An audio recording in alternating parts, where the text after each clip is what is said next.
Hey everybody, welcome to the Cardboard Cave. We're here to do an unboxing for a game that just arrived on my doorstep mere moments ago from Kickstarter. Actually, it was shipped by Allplay. It was a Kickstarter for Dan Hughes and Mike DiLisio's game, I Made You a Mixtape. And I guess there's really no disclosure needed.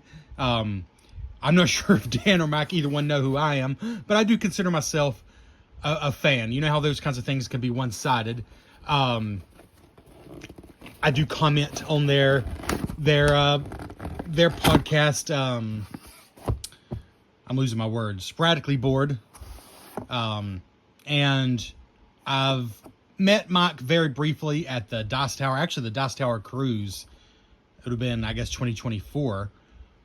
But I can do an unbiased unboxing because I'm a fan of their content, their podcast, and I love Mike's presence on the Dice Tower, but I've never played a game, at least not made by the two of them. I did also back Dan's game he did with his daughter, Cora Quest, which is a pretty cool little package. But this is, as far as I know, Mike's first published game, and definitely their first game together. And if you don't know who either of those people are and nothing I just said makes sense, that's fine. This is a small game that just delivered from Kickstarter, but will be available wherever you get, at least wherever you order games online. It looks like November 30th is the release date. Cardhouse.com had it listed. Allplay.com, who's the distributor, had it listed. Those were $23 and $25 respectively. $25 is the retail price. But I'm sure like Game Nerds and Miniature Market and all those, probably Boardlandia, all those kinds of places probably will have it closer to like November. You know, November 30th is the listed date as of right now. But here we go. I Made You a Mixtape.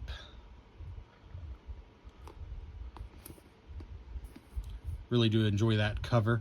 Designed by Mike DiLisio and Dan Hughes.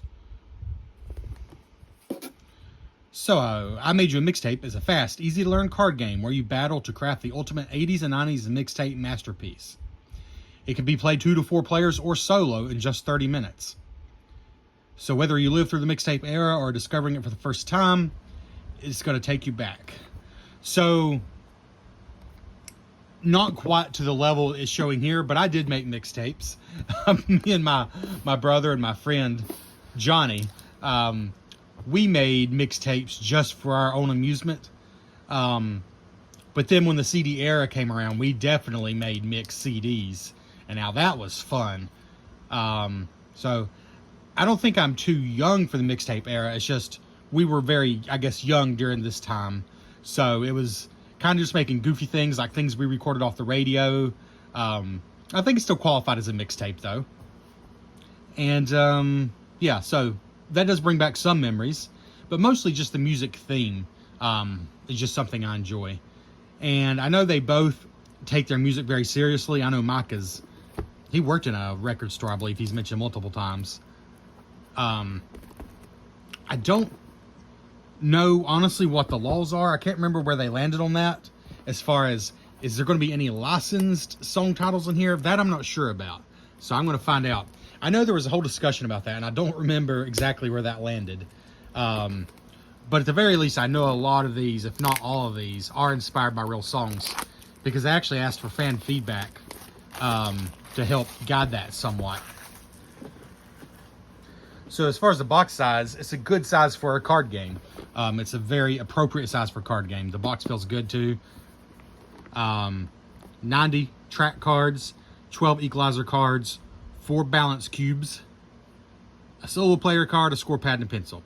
So basically you got a card game with 102 cards, 4 cubes, well I guess it'd be 103 cards altogether, a score pad, and a pencil. Alright. Let's see if I can get you a little closer here. So first on top, we have the rules. All players simultaneously complete each step listed below before they all proceed together to the next step. So generally speaking, especially with card games, I really do like simultaneous play. I have not played this. They've made versions of it available. I'm not really a digital board gamer, so I never tried any of them, but I do like simultaneous play. So it's a I split, you choose kind of gameplay from what I understand. So first you draw 3 track cards and you split them into 2 piles. So obviously they're not going to be equal piles. Then you pass both piles to the player on your left. From those, they choose a pile to keep. Then they give the unwanted pile back to the player who passed it to them. You add tracks to your mixtape and you repeat until the track deck is empty. Then you score. Well, simple enough. So I split, you choose, if you're not aware, is I've been given a hand of things and I'm going to split them up in a way hoping that my opponent will take the ones I want them to take and I get back the ones I want. But there's a lot of trickiness in there, because if you give them too good of a deal, well, they're going to take it, but then you maybe didn't give yourself a good deal. But if you try to be too greedy about it, they're just going to take what you wanted, probably. So in theory, I do like that, even without having played it. But only 3 cards, so I guess it's always going to be uneven. It's going to be 2 and 1 every time. I don't think you can do a 3 and a 0, so that's interesting. So as far as the rules, so this is just talking about the cards. There's a whole page talking about what the cards show you, basically. Then there's 1 page for setup here, which I imagine is quite simple. And then gameplay is 1-2 pages. Here's examples, 3-4. And then solo rules. So, yep, it just says play until the track deck runs out. Then they score the game. So the rules are on page 12 about scoring, apparently. But here's solo rules, 2 pages there, 3 pages there, 4 pages, okay. So it looks like the solo game is maybe not probably completely different, but pretty different, because it's got its own 4-page little rule book there. Then here, that's an interesting way to do it, but I don't hate it, because they basically gave you all the rules up to page 7. Then they gave you the solo rules, and then here's the scoring on the back of the book. And I bet the way they did this is because you're going to be, the game flow seems so simple. This is probably the only thing you're going to be referring to after you played the game once. So actually, if I'm right about that, that kind of seems like a smart decision. So you always have this here on the back of the rule book. Gary King, art and graphic design. He's really done a great job. Ruth Riddle, proofreading. Rules editor, David Digby. A lot of special thanks to here. And of course, Dan Hughes and Matt DiLisio design. So what do we have here? If you take out, well, this page is explaining the cards, but if you take that out in the setup, I guess it's four little pages of rules, and you can see lots of examples, big text, lots of spacing. I do not think this is going to be a hard game to learn. So we'll save the cards, I guess, for last. Oh, 4 cubes. Why did I think those were going to be colors? That's interesting. Let me... Because I thought it was 1 per player color. Am I wrong? Let's see. No, it just says 4 balance cubes. So I guess they are all the same. 1 per player. Okay. I'm sure it'll make sense once I played the game. All right. A pencil. Like you're going to play mini golf. And then a score pad with upper section scoring and lower section scoring. Single-sided, but it looks like got quite a few games in here. And of course, you can make copies or just laminate one of them. All right, and then the main thing you're getting here are 2 decks of cards. Because yeah, we got 4 cubes, score pad and a pencil, 2 decks of cards. All right, let's just open this one first.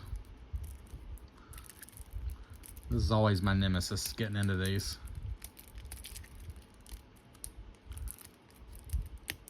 Oh my goodness.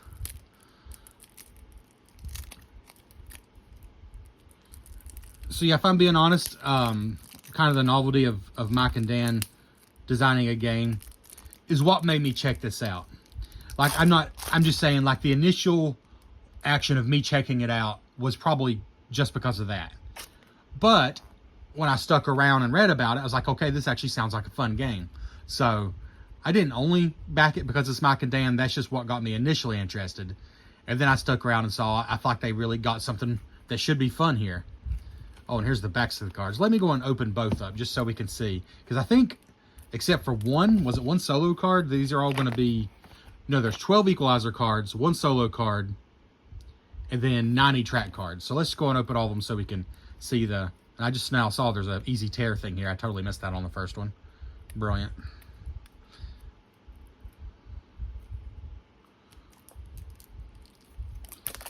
If you've not checked out my channel before, I don't do things in a hurry. So you already know that if you've been around. All right, so I'm going to guess these are the... Let's see. Auto, this must be your opponent for solo games. Okay, so there's that card. And then these must be, looks like 3 of each color equalizer cards. Oh, so this literally, if you add these up, this literally tells you all the phases of a turn. Of the whole game. And then on the other side, so these are different. That's cool. So this is like one player's. I assume these belong to one player. I may be wrong. Track A. Track B. And then balance. Hence the balance cubes, I'm sure. You want to stay balanced. And then I assume, like if I looked at the blue ones here, they're going to be the same, just for a different player. Yeah, they look exactly the same as far as I can tell. Yeah, I believe so. Track B. Let's compare this card to this card. Track B to track B.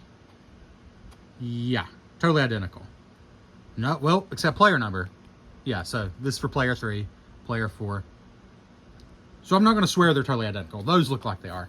But anyways, each player gets 3 of those. I know very little about the game besides the general flow of how it works. Again, I like the I split you choose, I like the simultaneous play, and I like the theme. So that's kind of was enough for me for a relatively inexpensive small game. So now we got our 12 equalizer cards, our 1 solo card. So everything else is a deck. So this will be your deck of 90 track cards. And the backs, of course, are all the same because it's a blind deck that I'm sure you shuffle. So we'll just look at one back here.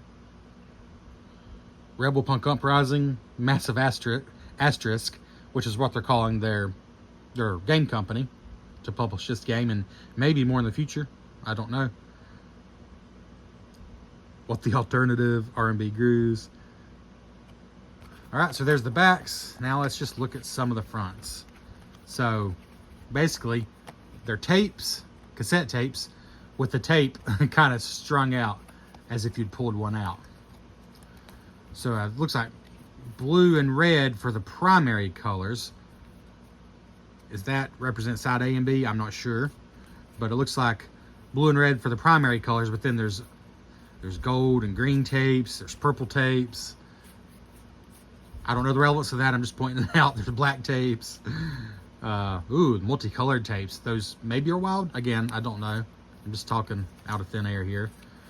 Let's see. That's a pretty, like a light sky blue tape. There's some gray ones.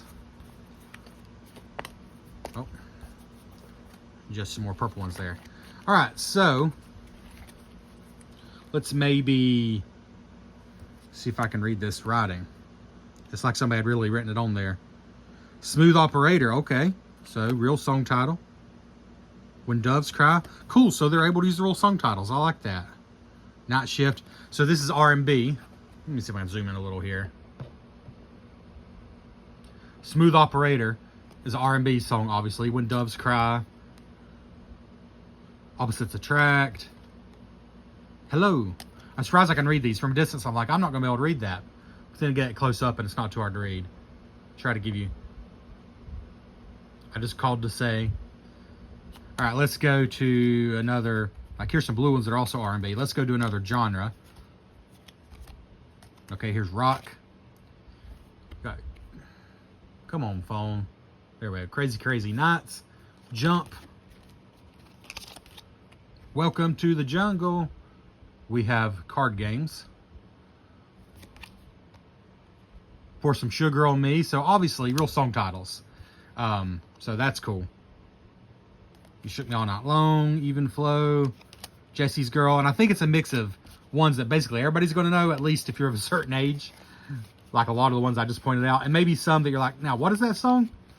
And I think that's the cool thing about it, because maybe you'll look it up and be like, okay, I have heard that, or maybe you haven't and it's brand new to you.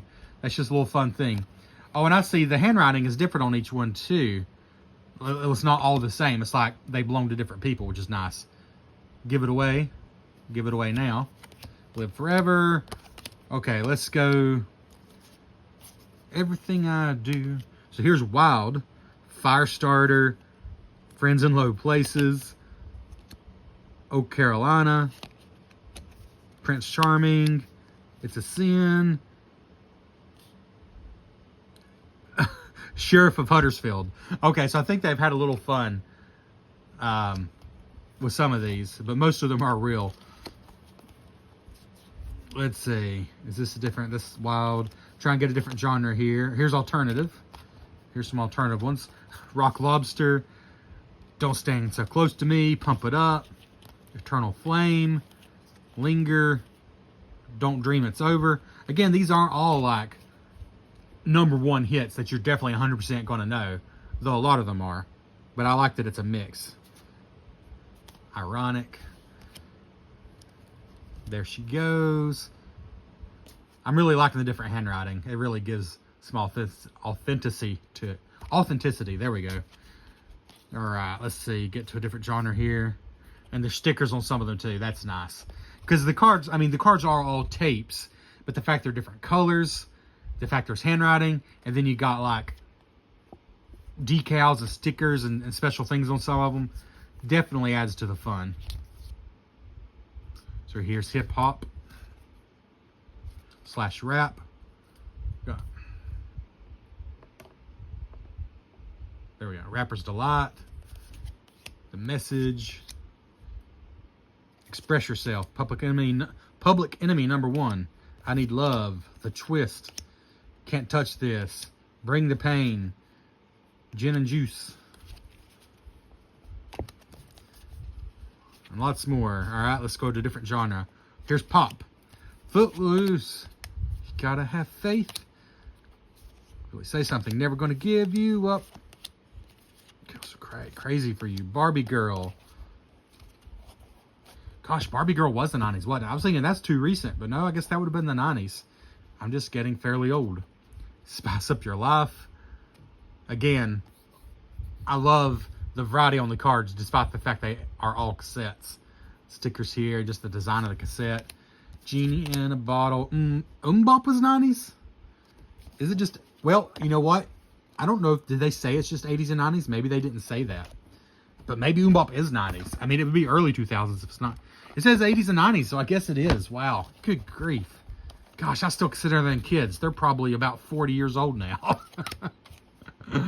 They gotta be. I'll Always Love You. Here's some punk. Got Rock and Roll High School. Teenage Right. Ever Fall in Love. Requiem. London Calling. Town Called Malice. Rise Above. And a bunch more. And that might be the last genre, punk. Yep. So what was that? Punk, R&B, rock, pop, hip-hop / rap. The wild ones, which could be a little bit of everything. Alternative. I think that might be all. I mean, that kind of covers a lot of what was played on the radio. I don't think we had quite as many genres that everybody knew about now when you can just head to the internet and there's every niche you can think of has a genre. Oh, and there's an exclusive... Good grief, I can't speak today. An exclusive Kickstarter pack. Almost don't want to show this because I'm going to be honest with you. And no offense to anybody that does it, but I get kind of tired of seeing reviews for board games. And then I found out after the fact that, oh, this was Kickstarter exclusive. Like, this is not what I'm getting if I buy the game. But I'm going to show it. Just know this is Kickstarter exclusive. But if you see something that says it includes the Kickstarter exclusive pack, or you have a chance to get it, well, you'll know if it's something you want or not, because here's what it is. It just says Kickstarter exclusive. M and D thanks you. So Micah Dan, thank you. Kickstarter exclusive. Well, first of all, they have their own backs. So that's interesting. So you're not going to be able to just mix them into this deck. So let's see how it works. Choose your own groove. Mini expansion overview. Okay. It lets you personalize the game by adding your own favorite tracks. Each choose your own groove track card includes a space for you to write a song of your choice. So you play as normally in the rulebook, but the CYOG track cards add a new 7th genre, which is a score just like the others. And I think I'm an idiot. Yes, I'm an idiot. They do have the same backs. Why did I say that? I didn't flip them over. Ignore that. They do have the same backs. You absolutely do mix them in with the deck. This is the other side. I was confused because there's no songs or anything on it, but that's why. They are the same as the other ones. They're exactly the same. Yeah, I can't tell any difference in color or anything in person. So, yes, you do mix them in, and it's simply a 7th genre. Normally, there's 6 genres. Now, this is kind of like the dealer's choice genre is now a new genre. So I guess if you do this, you need to do all of them. So it'll be enough cards to be its own category, basically, I guess. So you score as usual. They'd add a new genre. They score just like the others. You're just scoring 7 genres instead of 6. So you shuffle these into the base game. Use only the cards that match your player count. During the initial face down discard phase, you discard 1 additional card, and it just tells you here. So yeah, it really doesn't seem to change probably basically nothing as far as gameplay. But I've got to be honest, I kind of like it. Because I have kind of, I don't know if eclectic is the right word, but unusual taste in music. And hey, if you're playing this game with me, you're going to hear about some of my favorites on here. So I probably am going to mix these in. You know, we like to be precious with our games, and the idea of writing on these means they'll never be new again. And oh my goodness, what if I go to sell this? Now it's been written on. You know what? This was about a $20 roughly game. If this adds enjoyment to it for me, why not do it? And I'll save some of them for other people I play with to let them choose what goes on here. But yeah, I like this. But that being said, I don't think it's really going to change the gameplay because it's just adding a 7th genre and it scores just like the others. So that being said, it is 4, 5, 6, 7, 8, 9, 10, 11, 12, 13 cards. 13 cards and a little rules card. That's what you get with the CYOG Kickstarter exclusive pack. It's a fun little thing that actually I think is kind of the perfect thing for a Kickstarter exclusive because it's a fun idea, but it's not really changing the game. You know, it's just a fun idea that they can throw in. Anyways, there we go. That is I Made You a Mixtape. This has been a 23, good lord, minute unboxing. I just saw how long it's gone. 23-minute unboxing / component overview for I Made You a Mixtape. It will be available, it looks like the end of November, if you did not get it on the Kickstarter. You can check allplay.com for more info, but like I said, it should be available wherever online you get games, and hopefully at your local game store as well. We'll catch you next time on the Cardboard Cave.